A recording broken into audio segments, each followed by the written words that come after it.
everyone, it's Tony Schiavone. Starrcast was incredible. Did you go? Maybe you did, and you didn't get to see everything you wanted to see. Or maybe you missed it, and there's that one part that you wanted to be a part of. Well, we've got great news for you. It's Starrcast a la carte. Yes, Starrcast a la carte.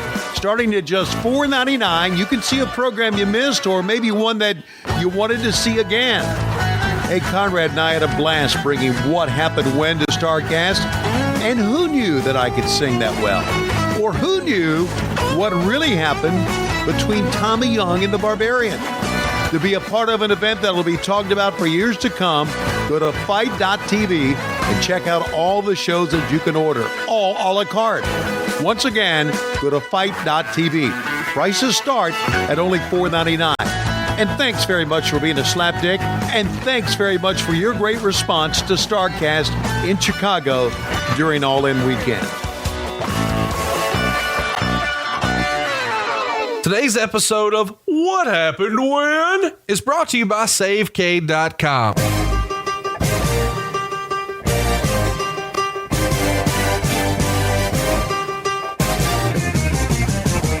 If you're a renter, I've got a question for you. After all of those payments, what have you got to show for it? I mean, if you could buy a house for roughly what you're paying in rent, why wouldn't you? SaveCade.com makes this process fast and easy. You don't need perfect credit. Even credit scores in the 500s will qualify. But maybe best of all, you don't need any money out of pocket. You couldn't even go find an apartment that cheap. You'd have to pay your first month's rent, your last month's rent, and a security deposit. But you get a great tax deduction. You see, all the mortgage interest you pay, you get a check back at the end of the year for. What do you get back for your rent? Nothing. You know what else you don't get? Any appreciation. You see, right now, home values are on the rise. Your landlord is going to be worth more next year than he is this year, and you're helping him pay it off. Why don't you pay something off for your family? Why don't you experience that appreciation and grow your wealth? Why don't you get that big tax deduction? First Family can make it happen for you right now at SaveCade.com. You don't need perfect credit. You don't need money out of your pocket. So what are you waiting for? Find out how easy it is to own your very own home right now at SaveCade.com. That's SaveCade.com. NMLS number 65084, Equal Housing Lender.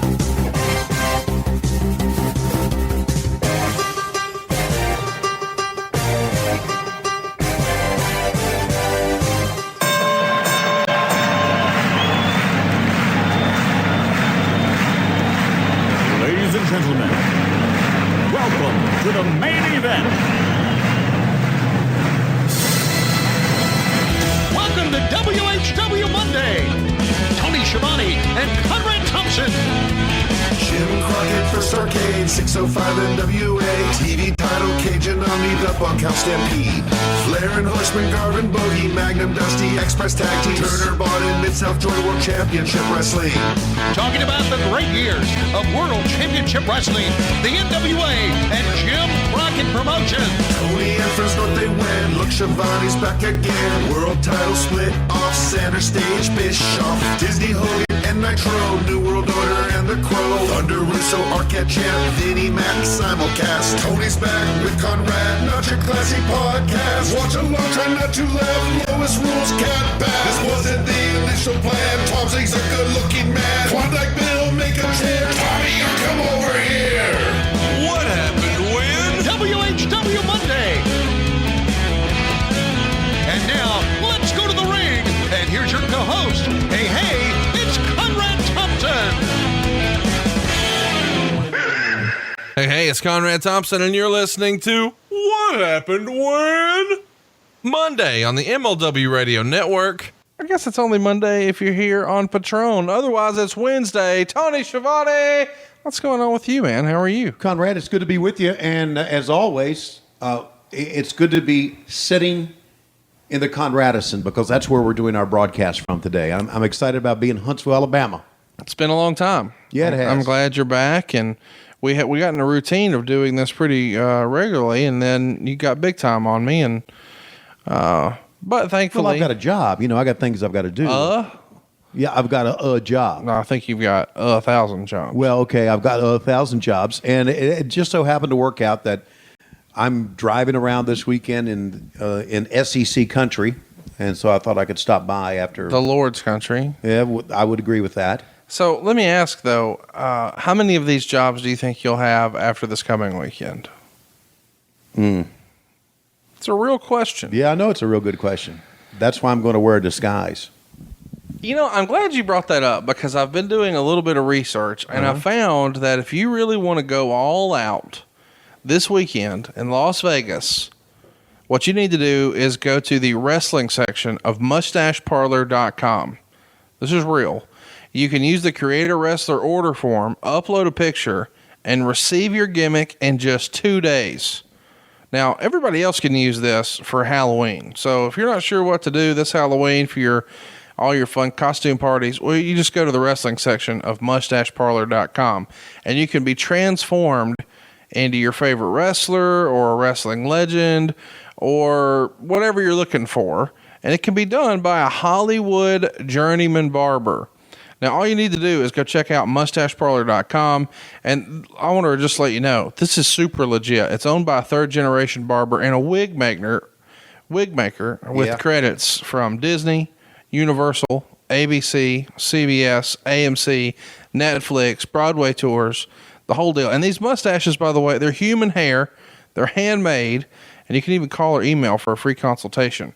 And their slogan is, if you can't grow one, then you should buy one. But what I'm suggesting, Tony, is that we use a gimmick for you from Mustache Parlor this weekend in Las Vegas. That way you can get into all the shenanigans, we can hit up all the shoe shows, and you have plausible deniability. Yeah, but I'll be next to you. And don't think you're not famous now. No, I am not famous. Oh, yes, you are. But here's my concern. Every shirt I've ever seen you wear literally says Jim Crockett Promotions, Gwinnett Braves, University of Georgia, what happened when. Like, you're going to have to ungimmick yourself for one weekend. Right, okay. And if you could just wear like normal human clothes and then this fake mustache from mustacheparlor.com, I think you're good to go. Well, let me ask you this. If I want to dress up, if I want mustacheparlor.com to maybe look like Hulk Hogan and his mustache, they can do that? I don't know that that's the look you should go for. Okay. But yes, brother, they could probably Okay. make that happen. All right. So maybe I'll wear like a do-rag. Okay. Okay. I'm picking up what you're putting down. Yeah, little blonde mustache. Why don't you get like a fanny pack Yeah. and some Zubaz Okay. and a wrestler stash? Go to the shoe show. Right. They may think you're the Godfather. Just let you right in. Okay. Right? Exactly. You just got to tan a little. But Okay. other than that, you should be good. Now, we're doing something fun today. We're going to go back and revisit some old Crockett. And we're really upon the 30-year anniversary of a fun television show. And we're going to go back all the way to September 24th, 1988. If you're on Patron, then you're listening to this on the exact 30-year anniversary of this show. And what's most notable about this, at least to me, is, man, you guys are coughing on roller skates here in Jim Crockett Promotions, to borrow a term from you.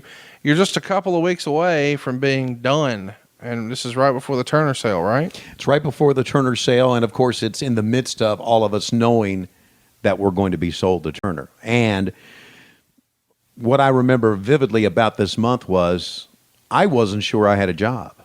I mean, look, as you know, companies get sold all the time, and you never know if the new company and the new boss is going to like you or what.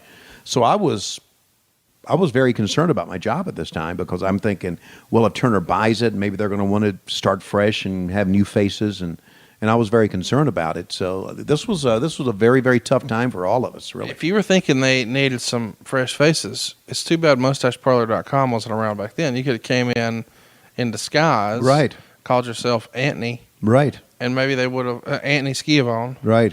and maybe he could have got a gig. Right. So you never know. Fire up your WWE network. I feel like we should. Are we gonna like try to teleport Lois here? Is she in the basement? Is she rooting around my drawers right now? She's always rooting around, but I think we can find her. Okay. Let's bring in Lois. Lois, are you downstairs? Attention Kmart shoppers and all the ships at sea. This is your countdown. Are you ready? Are you ready? 3, 2, 1, hit play. We begin this edition of WCW, or World Championship Wrestling, with Ivan Koloff. Is that Butch Reed? No. It's No. not? No. The Russian Bear, Ivan Koloff. One of the real great men in our sport, Conrad. Yeah, it's a shame that we lost him just a couple of years ago, and I think a lot of people really sort of forget, especially my age. I mean, I was never really around as a wrestling fan when he was a big deal, but even here, he's probably a little past his prime, but back in the day, you're talking about a former WWF champion. Sure, absolutely. And now we got Paul Jones and the quote-unquote Russian assassins. They're trying to turn Ivan and Nikita babyface. Which I absolutely hate. You know, we've already got Russians. We don't need new fake Russians under hoods. Right. But that's what they're trying to do. Nikita has a ton of charisma. They're trying to turn him here. It didn't really work for me. I always preferred Nikita as a bad guy, but also preferred Nikita bald, not this flat top Nikita. What say you? No question. Nikita Koloff was, and there was talk about this backstage a lot, that they, being Dusty, had taken Nikita Koloff and taken this super heel and turned him into another, I don't know, short-haired babyface. And a lot of people would probably argue that they made him a short-haired babyface, they being Dusty, because they wanted to rub, because they did that Superpowers tag team thing for a minute. Right. Where it was America and Russia together, and he was the American Dream and the Russian Nightmare. Right. And there you go. And now, all these years later, we've got not the Russian Nightmare and the American Dream, but we've got the American Nightmare with Cody Rhodes. How about that? How about that? And here's our WCW Saturday Night Open. And, of course, this is, again, a three-man team with Jim Ross, yours truly, and David Crockett manning the microphones. It was a little crowded. Yeah, it was very crowded. I think I've mentioned this before. David didn't like this. He didn't like it and felt like it was forced upon him because of the deal that his brother had to cut with Watts. Right. It's funny that JR, who allegedly negotiated that deal, made sure as part of the deal he kept a gig on TV, right? Well, JR was a shrewd negotiator. He really was. I mean, JR could talk your pants off, and he was great at it. And I think you like that mustache I got? It looks like I'm bursting out of my jacket there. I feel like that is a mustache you can pick up right now at mustacheparlor.com. Mustache. What about David Crockett's mustache? Notice how David has kind of separated himself from us. JR is pushed right up against me. Always had that pocket square in, but David's kind of over on the right there. I feel like David runs a country club right here. Like he definitely is like the chairman of the board for some country club. And meanwhile, good old JR, he's got a deal for you on some term life insurance. Well, it was quite a crew there. And, of course, now we're talking in, as you said, September 24th. I can't believe it's 30 years old. Yeah, man. I just cannot believe it's hard to believe years. that dude right there is 30 years younger than you are right now. It is. But I had a nice-looking hair. My hair's thinned out quite a bit, and that concerns me. Well, I mean, that's the only thing on you that's thinned out, really. Yeah, exactly. Well, I've lost 40 pounds now. Not since this video. No, not since this one. Absolutely. I still got the tie. Probably still got that shirt. No, you don't. Oh, yes, I do. You kept all this shit? Oh, yeah, I've got that tie.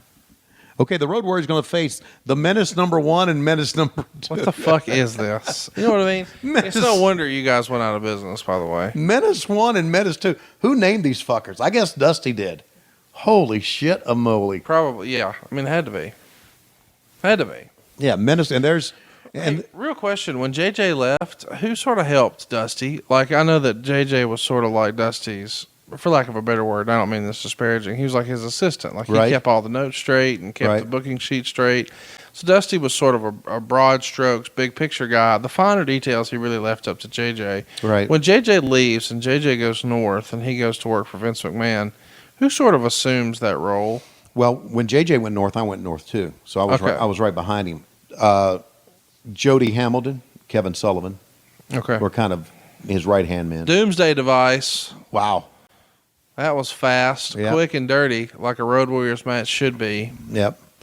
And, of course, David Crockett manned the microphones. And as you can see, we're live to tape right now, so we're waiting.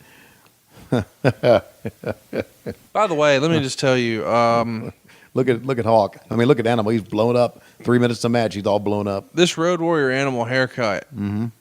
The mohawk down the middle, but then, like, what would you call that over the years? Is that the Tylene buck over the ears? I think that's the Tylene buck. He's got a landing strip over both ears. You're right. I'm just saying. Okay. By the way, Animal switched it up a lot on face paint, but for my money, Hawk always had the cooler face paint. Yeah, because he had that down on below one eye and above the other eye. I think it's cool. I do too. Well, Hawk was cool. And of course, we know who Joe Laurinaitis. But by the way, who was mistaken for Spider-Man at Wrigley Field, we understand, around Starrcast time. Which I was told he was called Spider Boy, Hunter Hearst Helmsley. Yeah. Basically every name but Road Warrior Animal. Right. Which I feel bad about. And I still blame Dave Hancock for that. Well, you should. I mean, what Dave Hancock, Super Cubs Mark, right? Super Mark. Yeah. It was my bad. It was a rookie right? mistake. Yeah. And you kept saying to me, you need to come to the Cubs game. You need to come to the Cubs game. And I said, I'm not doing that. Thank God I stepped away from that one. No, you were wiser than me. I put all my faith in Dave Hancock, and at least Dave got Cubs jerseys. Yeah, well, it turns out that was the motivation. That was the motivation. Let's get Dave on the field. Let's Right. get Dave tickets. Let's Right. get Dave a contact at the Cubs. Let's get Dave a jersey. Right. And then everybody, by everybody, I mean Dave, was Right. happy. Yeah. Yeah, that was crazy. Paul Ellering, of course, had been doing some things, I guess, with NXT recently. Yeah, he was managing the Authors of Pain up until recently, and they've recently made a switch, and now that is the former Spud from TNA. I think his name now is Drake Maverick. Right. Who's a very talented young man, and I think he listens to our podcast. So okay, Drake. Appreciate you listening, Drake. And there's rumor and innuendo as we're watching this NWA show from way back when that you might be making a return to the National Wrestling Alliance coming up next month. Well, that's right. In Nashville, Tennessee, I'm going to be calling the rematch between Cody and Nick for the NWA title, and I'm doing this for two reasons: my love of Cody Rhodes and the Rhodes family. That's number one, and number two, because there's a certain part of me will always be NWA. There really is. I mean, I grew up watching NWA. That's what I started doing NWA. To me, and this was around the time of this too, the NWA by this time in 1988 was basically gone. Sure. It was Jim Crockett. That's what it was. And he kind of took it over. And to me, there was always a part of me that loved the old promoters in every territory, and the NWA champ would go to every territory. You know, when Harley Race would come to the Carolinas, that was a big deal back then. When Jack Briscoe would come to the Carolinas, that was a big deal. So there's a part of me that's always been the NWA, so that's why I'm pretty excited about being a part of this event. It's the 70th anniversary of the NWA, and it's going down October 21st in Nashville at the fairgrounds, where you probably saw TNA for years and years and years, but it's been a staple in that wrestling town of Nashville for many, many years. So if you haven't already, check out NWA70.com. You'll get all your information on how you can meet Tony there. They've got some fun things there planned for meet and greets, plus what should be a fun night at the matches with a world title rematch. Cody Rhodes in his first rematch with Nick Aldis. Obviously, the rematch from All In, where Cody Rhodes became the first second-generation NWA World Champion. And there's rumor and innuendo that there's going to be a debuting national title there. And so they're bringing back the old school national title, which was sort of fun. Right. And, I guess we'll see. But I've heard some rumor and innuendo about other surprises. And if any of that stuff comes to fruition, I think you and other old school NWA fans are going to be really excited with what they're doing that day. I'm excited about that because the national heavyweight title was a big deal. And then when Jim Crockett Promotions took over WCW, they had a national heavyweight title, then they kind of phased it out in favor of the U.S. Heavyweight Championship. Which the WWE is sort of claiming now. Right. So right. I understand why they would pivot and call this one national, but it still should be awesome, and I'm really looking forward to it. I won't be able to be there. I'll be at Kowloon's with Bruce doing a show in Boston that night, but what we're going to do instead is I'm going to fire it up on the Fight.tv app. You can actually watch this show. Okay. So if you'd like to hear Tony call that match, the NWA World Title match, then you can check it out on your Fight TV app or anywhere you have a web browser, Fight.tv. And we just saw Barry Windham just run through yet another masked enhancement talent. Right. So we've seen a few of those so far, and we got our Four Horsemen graphic, and yeah, yeah, and he's David, who was a pretty shrewd guy, business wise. I always thought. is actually going to stick the microphone in front of JJ, which is not a good business move. JJ, by the way, is going to be at the 70th anniversary NWA show. Is he really? Yeah. So you get to be reunited with him, and if you're having some trouble sleeping, you just call him on the phone. And Yeah. I saw JJ at Starrcast. He hasn't changed much from right there, has he? That's what's so crazy. I know we've talked about this. There's a handful of guys who just look to be the same age forever. Yes. And J.J. Dillon here, we're looking at him 30 years ago. Well, we just saw him a couple of weeks ago. Right. Same time. Same guy. Absolutely. Yeah. It's funny to think about the idea that everybody in this company at this point knows 2 years ago we could do no wrong. Right.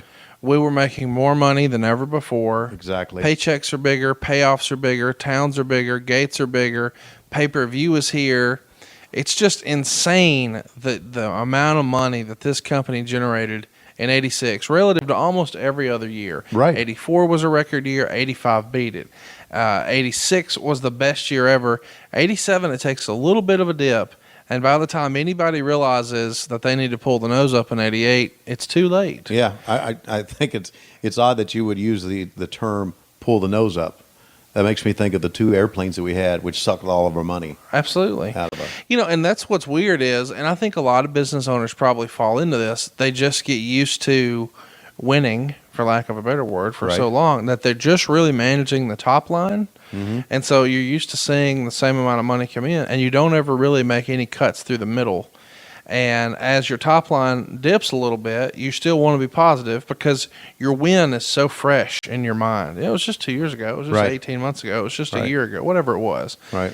If you're not careful and you don't thin out that in the middle, that bottom line is going from black to red in a hurry. And that's what happened with Jim Crockett Promotions. There's no question about it. The old story is that Jim went to his comptroller and said, "How are we doing?" He said, "We're broke." And I mean, I don't know if that's true or not, but that's the story we always heard, that David Johnston said, "We're broke." And Jimmy said, "What? Didn't you know before then? I mean, we got this office, we got all these employees. You didn't know before then?" And here comes Sting, baby. Woo! You talk about a green Sting. I guess we should remind everybody that WrestleMania was earlier this year, of course, in 1988, and head-to-head with it, you guys created Clash of the Champions. So even in a time when business is down, Dusty is still geniusing, and he put Sting, this young upstart that they acquired from the UWF, who's probably got the biggest upside of everybody that they got from the UWF, besides maybe Jim Ross. Of course, we know that he's going to go on to be a Hall of Famer. But those are really the 2 big acquisitions. And you put him on top in a featured spot, and now just 6 months later, he's one of your top guys, but he's still pretty damn green. He's green as far as wrestle work is concerned, but I think he's got a great charisma that the fans kind of draw to. Isn't it amazing, though, that some guys just have charisma where the charisma isn't really based around the promo?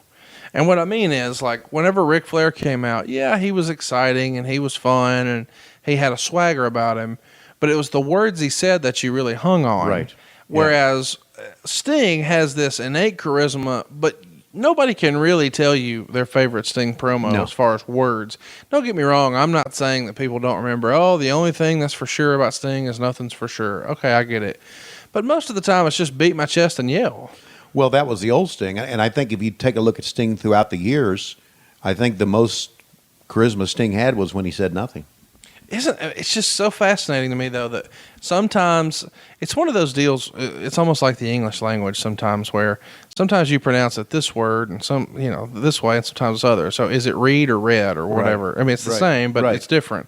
Well, I think it's sort of the same thing with wrestling sometimes, because you say, "Oh, this guy couldn't get over because he couldn't talk," and then we say, "Oh no, this guy got over without talking." Right. It's like, well, what the fuck? It can't be both ways, but it is. Yes, it is. Yeah, absolutely. Just shows you how fickle the business always has been and how fickle the fans are. Speaking of Hall of Famers, take a look at that Hall of Fame referee there, would you? Yeah, it's funny because we watched a little bit of this show before we clicked record just to sort of familiarize ourselves with it. And I was like, isn't it a crazy world to think that of all the talent in the ring here in a little while, that the only person who's in the Hall of Fame is the referee? And here's Sting putting on the Scorpion Deathlock, which I guess at that time was still probably No, yeah, it was a Scorpion Deathlock here. He Yeah. probably was using it before Brett. Right. Here's what's fun about this. When we watched this earlier, Sting is getting directions from the cameraman that's clearly very frustrated because they're trying to tell him which camera to talk to. Right. And he just calls it out and says, don't tell me what camera to look at. I'll look at whatever camera I want to. And if I want to, I'll just look at the ground. It won't be very fun, but I'll just do it. I do what I want. And I don't know why, but the idea that he's just doing that on live TV, and he's Right. doing it because he's nervous. Right. And he's not exactly sure what to say, but he just knows he's supposed to be exciting. Right. Well, keep in mind that I would think there was Tommy Edwards, our director, was behind all of this. I'll look at the ground if I want to. There he is right there. Yeah. Talking about it. But I'm not so sure the UWF guys were that educated with how many cameras we had at TBS. We had 3 cameras that would zoom in on him.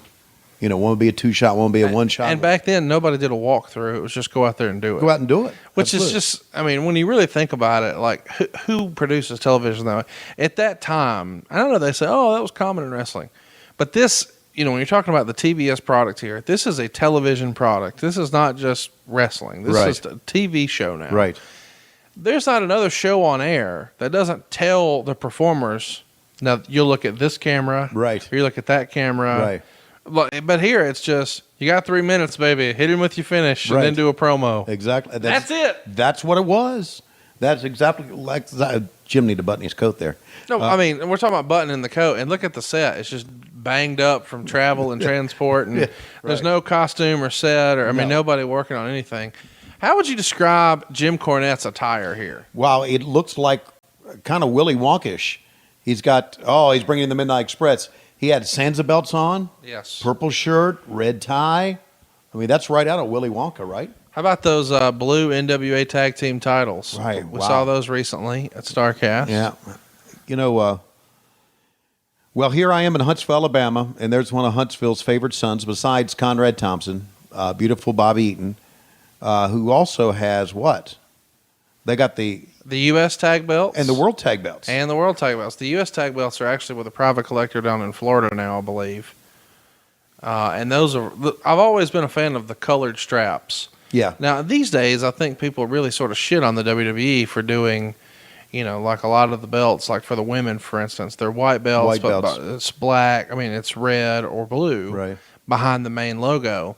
And I think a lot of fans really get down on it. But back here in this era, man, I thought that was awesome that you had blue and red belts. That's cool. Oh, by the way, that's one of the members of the Cruel Connection, I do believe, who's got the key lime green mask on and everything. That's true. They said Cruel Connection and whoever this other guy is. By the way, this dude is the most jacked up enhancement guy ever. You know, what's fascinating to me about this is how is this guy an enhancement talent and somehow Lex Luger is the top guy? Is it just the height? Yeah, I mean, seriously, what can't else is the explain that. difference? You know who that looks like to me? Am I wrong?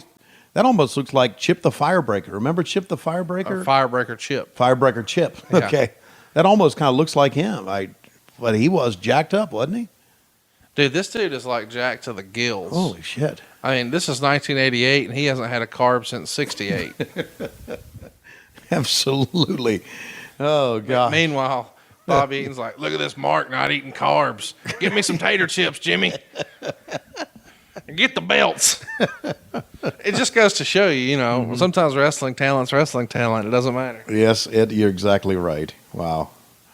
A lot of great things happen in that old studio. And you know what's funny about all this, Conrad, and you touched on it earlier, how exciting we were April of 1985 when we first came on, how exciting it was to go to that place every Saturday and do that live to tape. And now here in 1988, it was like a chore. Do you think that's just, you know, is it really just that the business is cyclical? Was the creative shitty? Was it, I mean, what do you think changed? Had America just sort of burned out on wrestling? No, I don't. I think you have to, as a guy who runs wrestling, has to change with it. I just think that we tried to take on Vince, and there was no way a mom and pop's organization, as much as I love the Crockett's, and I always will and always do, there was no way they could stay with Vince McMahon. He could outspend them. You know, something I saw this week. Do you watch the 10 Pounds of Gold that Dave Lagana puts out for the NWA on YouTube every week? I've not seen that. You should. I need to start watching. You would love it. Okay. But they did an interview with Cody Rhodes, and they talked about, obviously, his dad's legacy with the NWA and all that. But he talked about how, his dad went head to head with WWE, and they lost, of course. And he says something I thought was really interesting, in that everybody has their own opinion of that, and everybody knows that, but he can't really describe how it feels to be the son of the general of the losing army. And I thought that was really something that articulates in a way that maybe I hadn't really thought of before, why he maybe has this chip on his shoulder that even he can't really describe. Right. Because he knows that his dad put his heart and soul and everything, not only from his profession, but his family and everything, into going head to head with WWE, and lost, and in the end wound up working there. So the sense of pride it must have been for him to say, fuck this, I'm out of here. Right. And now make it on his own. Right. And as the NWA champion, it's like out of a movie. Yeah. Yeah. That even makes me think of this. And in the very end, he lost. Right? I guess we can say we got winners and losers, right? Because one's Dusty in business lost, and one's not. Yeah. But he won for a period of time. Well, I mean, He became relevant, and we became relevant because of nothing else, because of Dusty Rhodes' creativity. So he was winning at one time. I don't know that he was ever winning. He was never, and this is worth mentioning too. I talk about this all the time with Bruce when we're discussing the Monday Night Wars. Nitro may have been winning, like they may have went on like a 6-week run in 1998 where you guys were winning the ratings, but WWE is generating more cash in that 6 weeks than they have in any other 6-week period. Just saying, in terms of number of sellouts, number of tickets sold, amount of merchandise sold, all your revenue line items would say, this is the best 6 weeks, or the best 30-day period, we'll say. This is the best month we've ever had, like as long as Bruce has been there. However, if you look at this one metric, well, Nitro beat us in the ratings. So on some level, okay, maybe you're losing, but you're making more money than ever. That ain't losing. Right. And so maybe Dusty was winning compared to every other NWA year, but somebody was having a better year. Even Dusty's best years, WrestleMania rolled around in 85, and they were off to the races. So nobody could really compete with that. Right. But 87, I do feel like with WrestleMania 3 becoming the big thing, and then they decided to create Survivor Series to squash Starrcade, because that was certainly the plan. Starrcade 87 was going to be what Dusty sort of hung his hat on. It didn't work out, and then they rolled the dice on this UWF gamble, got too in debt, couldn't service the debt, ticket sales slid, and before you know it, we're screwed. But it is fascinating to me, that Cody component of maybe that's why he has the chip on his shoulder, and maybe that's why he feels like he's got something to prove, and why that rematch is so important. Yeah. That all makes sense. And the fact is that, Cody went up there and they tried to give him a gimmick. Again, I go back to the fact that making Dust and Gold Dust, making Dusty with polka dots. I want to mention too, because I know you weren't watching then, Cody had a tremendous run before he was ever Stardust. I know some people will argue that, but he was Intercontinental Champion, he was a tag champion, and he never got the world title, but not a lot of guys do. Right. And he got a lot of the other belts though along the way, and then of course did the Stardust thing, made the most of it for sure, became a tag champion there, but then ultimately decided, this really isn't what I had in mind. Right. Absolutely. Do you think that Vince McMahon, maybe just you freestyling, Okay. Tony Schiavone? I'm going to freestyle here. Do you think? Am I going to freestyle myself out of a job here down the road? You said you're not going back anyway. Okay. So anyway, Do you think that? What in the world is going on here? he's trying to kiss David Crockett. Wow, how about that? I knew Corny was into some weird stuff, but wow. So chat me up. Do you think McMahon has some sort of, I don't know, I wouldn't say vendetta.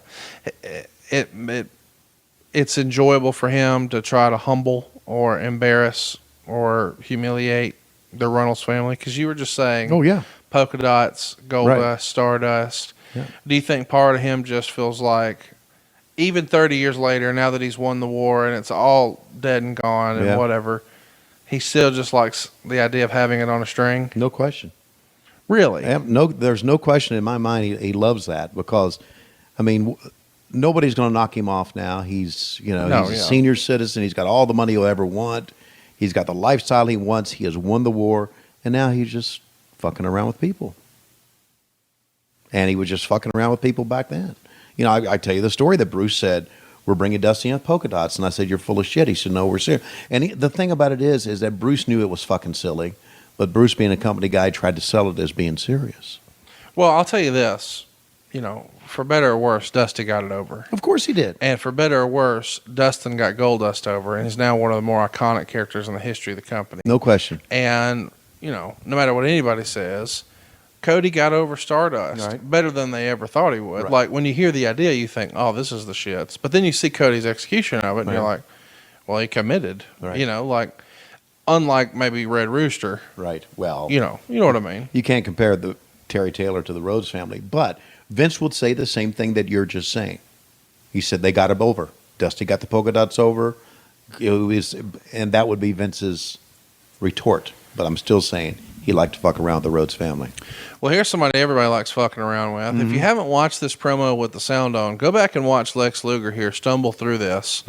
He has no idea what he's talking about. He's talking about Ric Flair, and he's saying, you talk about all the cars and all the women and all the homes and all the money and all the things, and you've got all this stuff, and you've got so much stuff, and you've got all the stuff that people want, and like, your stuff is really, really good. I mean, you have the really good stuff. And it just goes on and on and on where you're like, Jesus Christ, hold up your thumb and your index finger and let's get this shit over with. And draw the line for us, which he's drawn about 5 or 6 lines with his right hand. There goes another one. There goes another one. Yeah, it was terrible. And again, he could not hang with a Ric Flair or a Jim Cornette or Dusty Rhodes going out there and doing the But Ricky that's Morton doing that's that. not fair in fairness. No, it's not fair, but they would ask him to go out and do that, though. Sure. It's unrealistic. Right. And maybe part of the flaw in Dusty is Dusty maybe gave other people too much credit. Meaning maybe Dusty thinks everybody can do what he does. Right. He takes his own talent for granted, is what I mean. You're exactly right. So when you say, hey, go do, hey, kid, you got 3 minutes, go ahead and with your finish and then do a promo for 90 seconds. He knows what to say for 90 seconds. And he may have taken for granted that some of these guys really don't have any fucking idea what you need them to say. So you need to give them some bullet points or whatever. By the way, this show sucks. I just want to tell you. Okay. It's no wonder that you guys are going out of business. It's horrible enhancement talent. And the fanatics right here, or the fantastics coming around, loving on everybody. How about that blonde chick with the neck brace on? How'd she get that neck brace on, Tony? I have no idea, but I know what you're trying to infer. What am I trying to That infer? maybe she got it with one of the guys trying to do a couple of moves with him, possibly. Could have been. Oh, Okay. I didn't know that. I thought there might be. It's just why would you ask me that? How would I know? Why? But it looks like a gimmick. There's a lady in the front row with an Andy Kaufman neck brace on. Maybe she really wanted to come to wrestling that day. And then you just start hollering, I don't know anything about that. That sounded really guilty there. No, Tony. there's no guilty. There's no guilt. Look, going back to what you were saying, if I can quickly change the subject here, going back to what you were saying about this show really sucked. This show wasn't about the wrestling, Conrad. It wasn't about, and the enhancement talent was terrible. Look at this big guy. He didn't know how to hook up. The wrestling talent was just absolutely horrible, enhancement talent, but it wasn't about the wrestling. It was about the interviews. Well, I'm with you on that, but even some of the interviews, like that one we just saw with Lex Luger, was just absolutely brutal. And I don't know what we're exactly selling here. Like, we're not really driving towards a pay-per-view. We're not really promoting one coming up. We're saying we got matches here or there, and I think you give some plugs as the Fantastics were coming out about how tickets in the upper deck were available now for the Omni show for $5, which really caught me off guard that it's just $5. Right. I mean, that's crazy.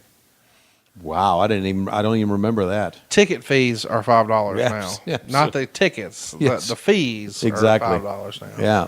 Well, Tommy Rogers no longer with us. Lost Yeah. him a couple of years ago. Bobby Fulton on the outside. He's still with us. One of Jim Cornette's favorite wrestlers. If you ever get a chance to see Corny's live stage show, if Fulton is within driving distance, he's coming in and he's got some stories that'll entertain you. Bobby Fulton's something else, man. He's got a couple of sons that travel with him all the time now, and Bobby Fulton was one of those guys you could today, and even what the fuck was that? I don't know. We're putting him over, and he does that shit. Our bad. Love to give Bobby Fulton a lot of shit. I just love to. Wow, look at that guy. He came in one punch. I better say. My God, this guy looks like Jake the Steak Farm guy. Oh my God, look how terrible he looks. Somebody should have gave him the memo too. The guys who were squashing you were wearing that color. Change your shit.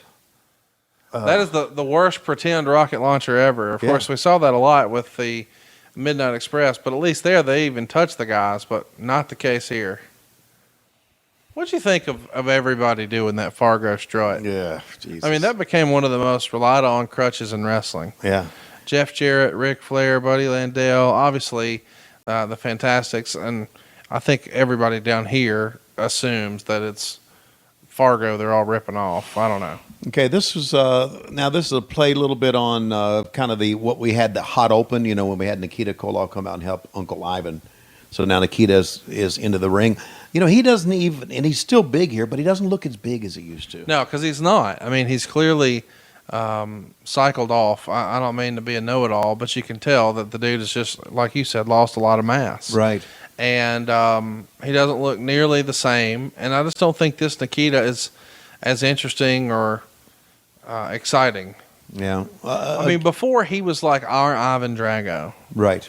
I don't know. I mean, that to me, one of the best guy movies of all time is Rocky IV. And the way they build Ivan Drago as the ultimate heel is just phenomenal. And so whenever I would watch old tapes of Nikita Koloff, I just immediately, it's our Ivan Drago. Well, he auditioned for that part. Well, I mean, is it a surprise he didn't get it? Yeah. Have you heard his accent? Well, I mean, if he's got... I get it, but if he's got the look, I would think, in Hollywood, okay, this guy's got a lot of time on television. Oh, fuck, dude. Dolph Lundgren looks way, way more legit. Okay. I can't imagine anybody being Ivan Drago but Dolph Lundgren. Like, even Brock Lesnar, I'd be like, nope. I need Dolph. Okay, well. Man, he looks jacked right there. Yeah, well, of course.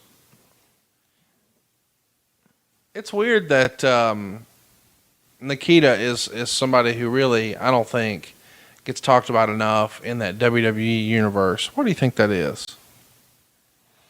Nikita had a lot of heat with a lot of people, man. But why?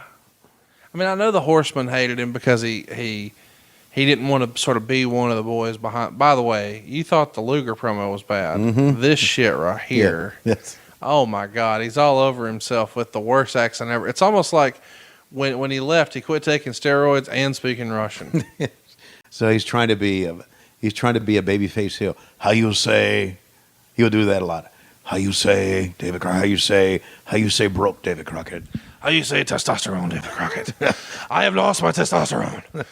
And this company used to pay for my testosterone. But now, Dusty has too plain. I have no testosterone. I am looking for Hulk Hogan's number. I will go there. I will be your Russian heel. You will squash me, Hulk Hogan. At WrestleMania 5. No, you do not need Macho Man. No, you need me. I will do the job for you. I will hit you with Russian sickle on Brother Love Show. You can come back. You can squash me. I will cut my hair. I will inject steroid needle in asshole. It will be wonderful. We will draw a multiple of money we are drawing here. We recently ran a show in Greensboro. We had 212 fans. 212 fans, paying fans. Of course, 211 of those, Ricky Morton's kids. The other one, well, I cannot say who it was. She is my special lady. Ricky Morton, I do not know how you got in this promo, but when I get up there, I will tell Vince McMahon that you are Macho Man Light. You are Hillbilly Macho Man. You can do top rope moves. You are a very good wrestler. You do hot tags, and you have much better hair than Macho Man. You know it's true, Randy. You have the hair of an orangutan. But, Ricky Morton, you have the good hair. I am still talking. This is the longest promo ever. This is a mistake. This is why we are going out of business. Dusty did not give one shit by this point. In the formatting, it just said, "Go get yourself over." He gave me no time parameter. I just keep talking till they clap, and then I'd stop. Look at him, Tony. Look at him. Tony, look at him. Look at him, Tony. Look at him. Let's go to a break, Tony. Look at him. Yeah, there. Yeah. Okay, look at him, Tony. Look at him. What the fuck we got here? Straight Talk with the Boss, Magnum TA. Yeah, what do you make of this? You guys were trying to do a little bit of a promo here, and now with another Russian, back to back. But here we're doing it differently. It's a stand up in front of a crowd. It's what WWF would call chroma key. You guys are doing something a little different right here. You're right. Chat me up about Straight Talk with the Boss. Well, of course, they wanted to continue to use Magnum because, everybody was still, we're talking 2 years removed from his terrible accident. They really wanted to use him. We all thought that Magnum was one of the better promos, serious promos. He was a straight talker. And Dusty came up with Straight Talk with the Boss, Magnum TA. And this was kind of based on what we had just seen. Oddly enough, this is kind of from the arena. I really don't think this is chroma key here. Do you think it's legit? Yeah, I think it's legit. And the reason I think it's legit is they just zoomed in on Ivan right there. And the background didn't change with it. And you see Tommy Young in the background kind of watching what's going on. So this was done in the same arena where Nikita went in to help Ivan. We saw earlier. And see, they just pulled out there again. And they're not wrestling. They're kind of waiting on the interview to be done. So, but anyway, I thought it was good to use Magnum. And I had no problem with it at all. How do you think he did? Did okay. I mean, is this... do you think that's what the audience wanted, or do you think this is Dusty looking out and doing a guy solid? Yeah, that's what it was. And, some people villainize Dusty for taking care of his friends, but in this case, everybody needs to shut the fuck up and give him a pass. This is a guy who gave everything to wrestling and then, nearly lost everything. Right. He did lose, a lot of mobility in his career, right. And the least you could do was try to look out for one of your own. You always need to look out for your friends, and Absolutely. if you're a person who doesn't look out for your friends, who the fuck are you? You're not a person to be friends with. Exactly right. So I don't have a problem with that at it's all. sour grapes from guys who didn't get the push or whatever. Well, he just pushed his friends or whatever, and it's just. Well, how about being his friend? I mean, there's an idea. Yeah, exactly right. I mean, I hate to be that ridiculous, but if you know that this guy's the decision maker and he's going to take care of guys who are his friends, here's what he's really doing. Right. He's taking care of guys who he can trust and guys he knows he can do business with. Right. And sometimes that just gets painted with a different shade of ugly. Right. Yeah. Well, I'm thinking about what we have seen so far. We have seen in this show, I don't know how long we've gone. We've gone, what, 30, 35 minutes? It feels like about 3 hours. Okay. But we've seen of this show, percentage-wise, 90% talking and 10% wrestling. And you could even say 90% talking and 10% bad wrestling. Again, and I know that back in the day of arena shows driving the ship, enhancement matches were what it was all about. It was about the story. It was about the talking. I'm not arguing that at all, but it just, Flair was notorious for coming on here and saying that we've got the best performers in wrestling, we've got the biggest stars, we're the big deal, blah, blah, blah. You see the way the talent is presented here, and to me it's like, I don't know.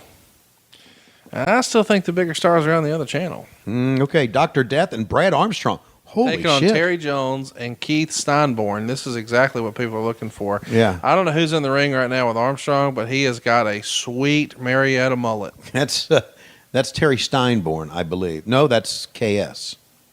Keith Steinborn. That's what it is. KS, to make sure it was on the ass of his trunks right there. Oh, you're checking out his ass. Yeah. Well, he turned it into the camera. There you see it again. But this is Mullet City. Look at Dr. Death. I'm okay with his, but seriously, this KS, he's got a fucking Joe Dirt. He does. Yeah, he does. It's a Joe Dirt mullet. Yeah, absolutely it is. It's Travis Tritt is what it is. Yeah, well, his mullet is TROUBLE. Hey, so let's talk about the lady in the neck brace. Do you think, for instance, Jerry Lawler gave her a pile driver. Nah, she's too old for that. See, I'm not getting drawn to this shit. What? I'm not getting drawn into the shit that you and Bruce come up with. Because What are you talking about? Well, you know exactly what I'm talking about. Okay, Jerry Jarrett. Why would Jerry Jarrett's name even? I said Jerry Lawler. Oh, Jerry Lawler. Yeah, I didn't go Jerry Jarrett. I thought you said Jerry Jarrett. Oh, well, I meant Jerry Lawler. Okay. Jerry Lawler is the one. Well, never mind. Okay, all right. I'm not getting sucked into that shit. If there was a little boy with a neck brace on, that'd be different. Wow. You know, we wanted to make Dr. Teach him how to strut. He'll break 6,000 guitars and not draw a goddamn dime. Just like I didn't, or my mama. Old Teeny. What? He fucking nothing. I happen to like the Jarrett family. Hey, let's start a construction company that nobody ever hears of and gets banned and nobody does business with. Okay, I'm not getting into that shit. Absolutely. Did you ever read his book? No. He wrote 2 books. One is actually pretty good. The Best of Times. Mark James did it, and I enjoy it. Then there's the other one, Uh-huh. and it's about the development of TNA, and I was really excited about it because really, and I know people look back and they laugh at it now, and TNA is a funny ha-ha, but after WCW went down, it was pretty fucking ballsy that somebody was trying to make a run at being a real number 2. Right. WWF is the only game in town. WCW's gone. ECW's gone. This is it. And they tried right up the road here in Nashville to start a new thing. And they ran their first show here in Huntsville. So I was just fascinated with, holy cow, this is a thing. They bought billboards here in Huntsville, did local promos. It looked like it was going to be a big deal. Well, of course, we know the story. But the way the whole thing came together, I thought would be fascinating. And so I got the book, and it's a diary of his. And I thought, man, that would be cool. It's like a day-to-day account of what happened. I talked to this wrestler. I'm trying to bring in that guy. I met with this investor. We talked to the pay-per-view company here. But a day-by-day account of building a company, I thought it would be fascinating. Not, huh? He talks about what his wife made for lunch. Oh. And what he wants to eat for supper tomorrow. That's basically it. Yeah. So he was trying to protect the business. No, I mean, there is some business stuff, but it would be like, talk to Scott Steiner today, hope we can work him in. By the way, my wife made the most delicious shrimp boil today. Now, the key to a good shrimp boil is Zatarans. And everybody knows that you've got to use 3 pounds of shrimp for every 1.5 packs of Zatarans, and you need to let it marinate. And those new potatoes, it's best if you cut them in half and poke holes in the left side, but not the right side. If you fuck around and poke holes in the right side, it's not going to be any good, trust me. And the corn, you got to drop. So it's like the one line about Steiner, and then fucking 3 paragraphs about Zatarans. And it's like, what am I doing with my life? Oh, speaking of what am I doing with my life, here's my father-in-law. Absolutely. This is the fucking weirdest sentence ever in our show, isn't it? I know. It's your father-in-law, and can I blow your mind? Yeah, go ahead. So he called me this morning. Yeah. We're taping this on a Sunday. Right. And he's laughing. As soon as I answer, I said, hey, what's going on, man? And he starts laughing. And he says, just want to let you know I'm going to go pray for you today. And I said, what? And he says, I got 2 appearances at a church in Dallas, and I'm going to pray for you. And I said, well, I appreciate that. He's like, but it's after I tell him all the bad stuff. And I said, what do you mean? He's like, well, I'm going to get up there and I'm going to confess to my sins, but I'm going to tell the truth. I'm going to tell him that in the last 5 years, at least half of my sins fall directly on your shoulders, and that the Lord needs to be with my daughter to save you from your wicked ways. And it just goes on and on and on about all of my sin. And then at the end, he's playing it straight. Right. He just dies laughing and says goodbye and hangs up. And then my Twitter feed starts blowing up with people taking pictures of him in like this mega church in Dallas. So it's real. Flair, 2 appearances at a church today, a mega church, and apparently talking about specifically Tony Schiavone. What? Yeah. No, he's not talking about me. He told the story. What? Well, it was down in Orlando, Kayfabe the HJ. What? Well, we'll talk about it later. Why would somebody go to a church and lie like a motherfucker? Why? Do you ever consider that maybe I just made it up to get you riled up? Yeah, I guess so. But no, he really did call and tell me that he was going to tell him the truth about all of our sins. And he made 2 appearances at churches in Dallas. At a church in Dallas. At church in Dallas, yeah. And I'm sure they were paid appearances.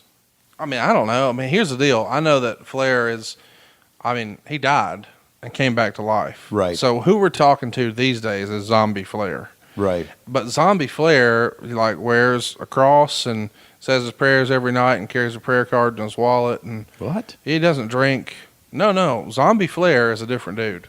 I know you haven't hung out with him, but like even at his wedding, like they like passed around champagne and he like toasted or whatever. But Well, I can understand him not drinking because of his body. no, but I'm saying like he thinks this is like the new lease on life. But prayer card and the cross and all that. Yeah, he died, dude. Well, okay, I know he died. He's back to life.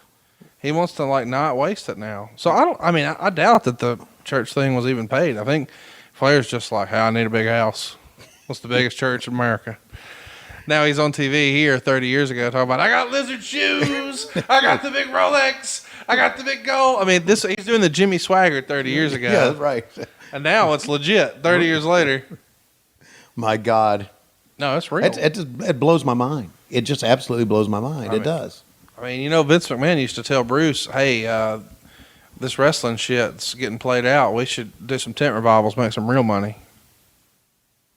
I mean, just saying. Right. Can you imagine? Right. Well, I'm sure Flair appearing at a church in Dallas helped the collection play considerably today. Sold out hanging from the rafters. I'm sure they did. Yeah. And listen, I know he's got the cross now. He's got the prayer card, and he's Zombie Flair. By the way, back from the dead. All right, he doesn't call himself Zombie Flair. I just made that up. Well, of course. But everything I said though is legitimate. Right. Like, I believe that. But I also believe that he ain't doing anything for free. Oh, I don't know that. Okay. No. Yeah. They paid him. They had to pay him. I wouldn't do. I would. You know. Why you think I was active in my church, and I still am. You're on the payroll? No, but I read in church, believe it or not. Well, I mean, help me understand. I mean, doesn't everybody read in church? No, but I mean I read to the everybody else. I get up front and read scripture for the priest. Can we get that on Patreon? You can probably get it on stans.org or whatever. So anyway, We need to link that because I think a lot of people, considering the language and foul, sorry shit you say on this show, people would have trouble reconciling that you can also go up there and... Well, yeah, and you know, there were many times on Sundays that I would go up and I would read a reading from the book of Romans, and I would read the scripture, and I would go and I would take my confession, I would take my communion, and I would walk out the door, get in my car, go to the radio station, hit record, and you and I would say "fuck everybody," 2 hours later, and that's my life on Sunday. So You're a torn man. no, You are Jekyll and Hyde. No. If anybody's a torn man, it's your father-in-law that we were just looking at. No, he's good now. Well, I'm good. I'm glad for him. I'm absolutely glad for him. When have you... Serious business. I've known Flair 5 years. Not stepped out on Wendy once. Not drinking anymore. Right. Going to church. That's good. Doing the prayer card deal. That's great. Like, this is a different dude. I'm happy for him. I'm happy for him. But you don't buy it. No, I do buy it. It just blows my mind. I mean, I remember Ric Flair. You know, how many Rolex do you think he bought in his life? At least 20. Yeah, okay, and probably 10 of those went to girls. And then he'd wake up the next morning and say, "What the fuck did I do? I've given away another Rolex." Oh, I've got a great story for you on that off the air. Okay. Yeah. Okay.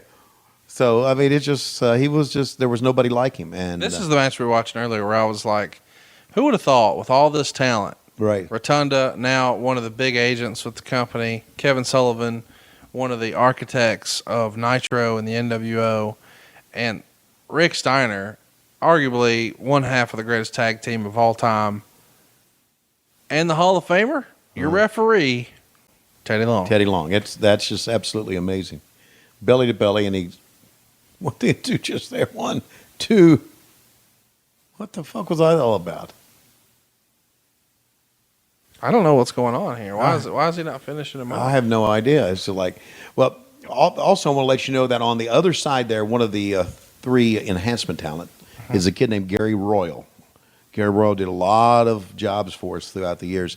He was also the guy under the mask that did the job to the Mulkeys. You know, the famous Mulkey brothers. Mulkey Mania. Yeah, Mulkey Mania. He's the one that did the job for him under the mask that time. Which and look at the fucking dog-faced gremlin himself. So that's why they were just. We just missed a call from Bruce Pritchard. We did? Yeah. Howdy, hi. Hey, Bruce, you're on What Happened When with Tony Schiavone and Conrad Thompson here. We're watching an old Jim Crockett from this day in 1988. Well, hello there, Tony Schiavone. What do you say, Bruce? How are you, my friend? I am absolutely fantabulous. Ah, very good, man. Did you call with So anything? are you guys enjoying your Jim Crockett Apparently we're not, because he wanted to call you, and apparently he's bored out of his fucking mind in this show. No, we're watching a match with Mike Rotundo, Kevin Sullivan, Rick Steiner, and 3 enhancement guys. Frankly, that was some of the best stuff they ever did with the Varsity Club. I enjoyed the hell out of that shit. I thought that was some great stuff. What's your memory of Al Perez and Max MacGyver? That's a real name, by the way, Max MacGyver. Well, Max was General MacGyver's son, and Al Perez. Which Al Perez are we talking about here? Not The one from Florida. with the beard and the good-looking son of a bitch. The one who looks like he could be Seth Rollins' dad. I'm not sure. There was Alex Pug. There was I'm thinking Alex Perez. That's what it is, right? No, Al Perez, the guy who was supposed to be the Black Scorpion but got cold feet. He was from Florida. He looks like Seth Rollins with a weight set. Oh, gotcha. Yeah, he doesn't look anything like that anymore. He's completely gray-headed, and I didn't recognize him for shit when I saw him. You don't look like Brother Love either, so I'm not sure what we're talking about. Hey, so we're taping a show. Did you have anything interesting to say, or are you just going to ramble on? It's what I do. I ramble. Yeah, well, you do it better than anybody else. Obviously, it's more interesting than whatever it was that y'all were doing a minute ago, watching Jim Crockett Promotions with the Varsity Club against Al Perez and MacGyver. Okay, thanks, Bruce. Okay. See you later, buddy. What match is next? Well, we'll have to tune in and see. First, we got to get through this Al Perez, Gary Hart promo. Ooh, that's going to be riveting. Okay. Bye, Tony. Hey, you know what? I cooked Blue Apron tonight. Oh, good. Well, good. Yeah. Yeah, I know you got sponsors. I don't. Hey, what about mustacheparlor.com? If you haven't already, you should check it out because you're going to need it when I see you in Nashville. Tony, have I told you that Bruce and Dave Silva are not going to the bachelor party? What? You're going. Bullshit. They're not going to the bachelor party. Instead, they're going to go do a Dirty Dozen in Nashville and charge fans to have dinner with them head to head with our bachelor party. I say our because you know what we're Tony doing. won't be there on Saturday night either. No, I know, but you won't be there Thursday. Oh, so you'll be there Thursday and Friday night, like Tony? No. Bunch of whores. That's what I thought. You find out who your real friends are through all this. By the way, Thursday night we're gonna hold Tony I'll be there down. October 13th when it counts. No, you're not coming. You're gonna be doing a meet and greet down at Rosie's. Well, beforehand and after. By the way, he already asked. Squeeze two of them out of it. He already asked if he could do a Dirty Dozen the night before my wedding. Oh my At God. your house. Yeah, he's like, let me just do it downstairs. I'm like, what are you talking about? He's like, fans would die to get to come to the Conradison. Yeah, they would. Let me and Silva just arrange it. You can work on your wedding. And Hey, you do your wedding stuff. Don't pay no attention We're to gonna- us and 12 other strangers in your house. We're going to watch WrestleMania 5. It'll be awesome. Get the fuck out of here. Goodbye, Bruce. Are y'all leaving me now? Yeah, we Yes, we've got to get back to this Gary Hart promo. are. Okay. All right, check your messages and answer me back. Bye. Yeah. So you don't want me to tell everybody what we're doing for you Thursday? No, I don't know what you're going to do for me Thursday, but I want it to be a surprise. Well, we're going to a steakhouse. Okay, well, that's enough. Well, I mean, that's Do the they have whole wine in the box? Don't steal all my jokes. I said off air, I said, Tony, marijuana is legal in Las Vegas. And he says, well, I'm not doing it because I'm going to get drug tested. I said, okay, cool. He was going to get you chugging some whiskey. And he turned his head to me, or I guess turned his shoulders to me.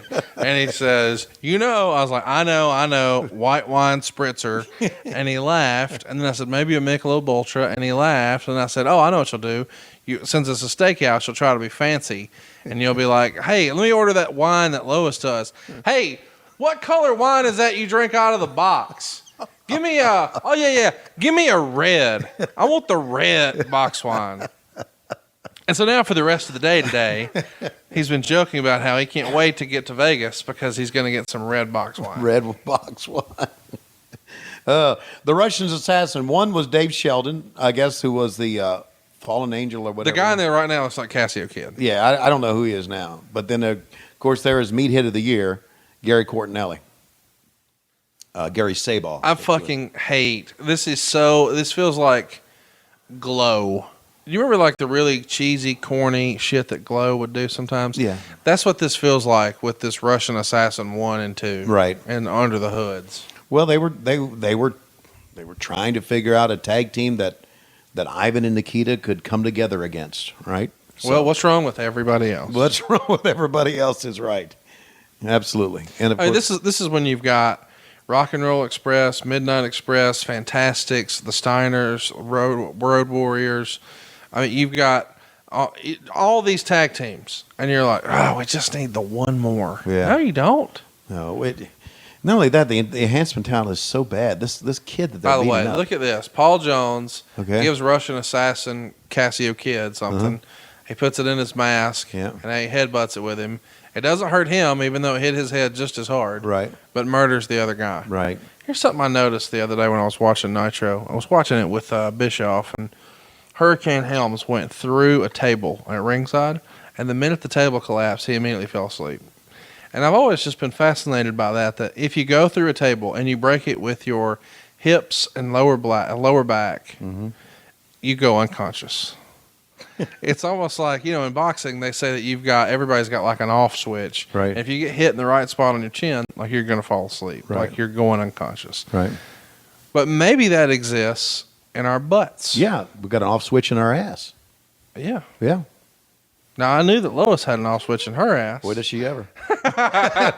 So Paul Jones here, Okay. managing, he looks like, I don't know, like a South Texas Crocodile Dundee. Yes, he does. And he's managing two fake Russians and what makes them Russian is the red mask with the little yellow symbol. Right. That's all it is. That's all it is. That makes them Russians.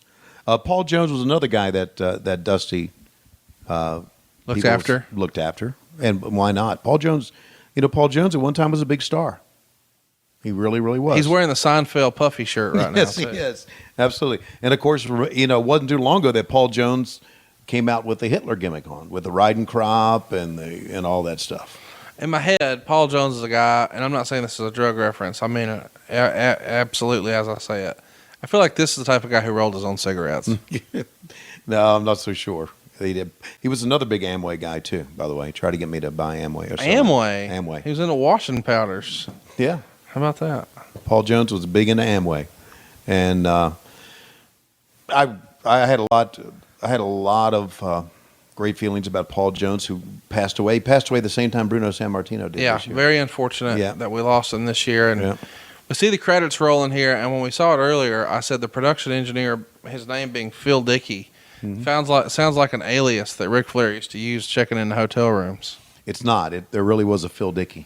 But I mean, you could see why I would think. Right. Phil Dickey. What other aliases did a guy who spoke today at a church use? Oh, I've never known. I mean, to me, the best alias of all is Ric Flair. Because, I mean, what's the worst that's going to happen? Some girl's going to come up to his room? Right. Like, oh, are you Ric Flair? Yes, I am. Yes, I am. Yeah. That's why I'm wearing a cat bath shirt. I'm wearing a cat bath shirt, and I know you you could are. be too. Just go over to loisrules.com, pick up a shirt, and eventually Tony is going to call and thank you. And we actually did a little behind-the-scenes action earlier today. Right. And we loaded up on Patreon. So if you'd like some more bonus content from Tony and I, by all means, check out patreon.com/WHW Monday. And don't forget, we've got a couple of live shows coming up. You can check them out at tomzink.com and lowkeybighog.com.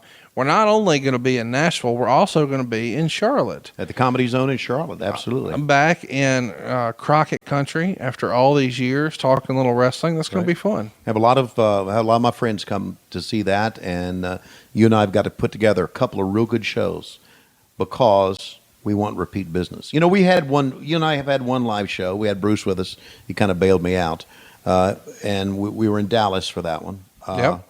But you and Bruce and those live shows work, and I want our live shows to work, so we need to really be on top of our game. So we'll be able to. So you'll be able to travel a lot more than you're doing right now. Oh, I just can't wait. Yeah, and especially once you get married, you won't be able to travel as much. No, I'll be out of the house all the time.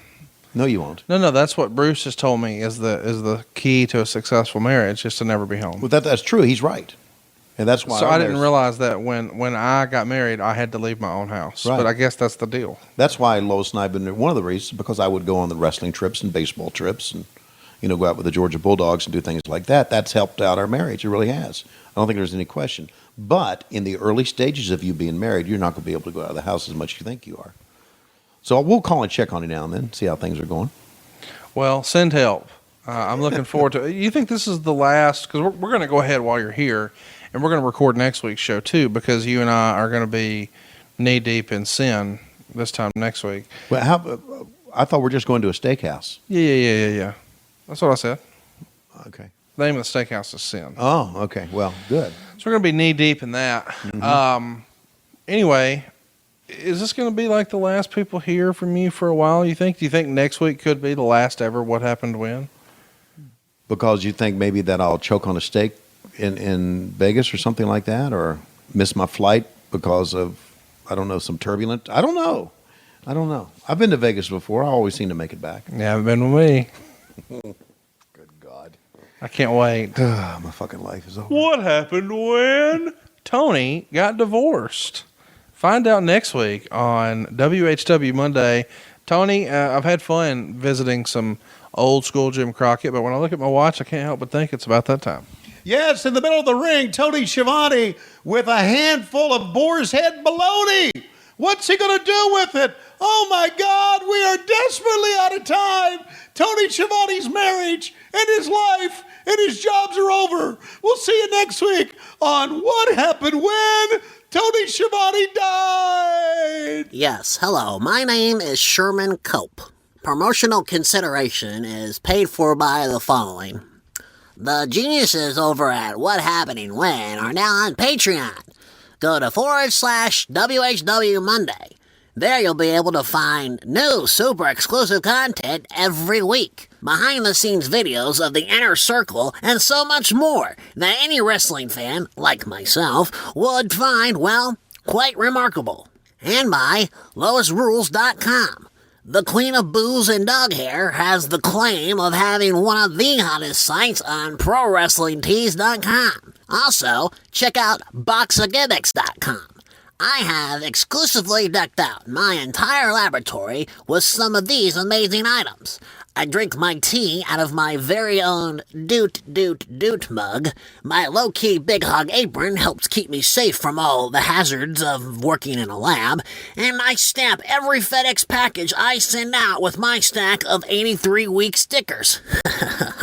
Head over at boxofgimmicks.com and shamelessly show your support of What Happened When, something to wrestle with in 83 weeks. Also, the patriarch of class and sophistication, Kellner's Adumas, returns to Patreon with Slapdick Theater this fall. And What Happened When goes live. Join Conrad and Tony for 2 exclusive live events. They're heading to Charlotte, North Carolina, the home of the Horsemen and Jim Crockett Promotions. Check out Tony and Conrad live from the Comedy Zone in Charlotte, Sunday, November 11th. Tickets available at tomzinc.com. What Happened When is also heading to the home of country music. Not my cup of tea, but still, great place to go. Nashville, Tennessee, live at the Zanies Comedy Club on Sunday, December 16th. Be sure to go to lowkeybighog.com to secure your tickets today.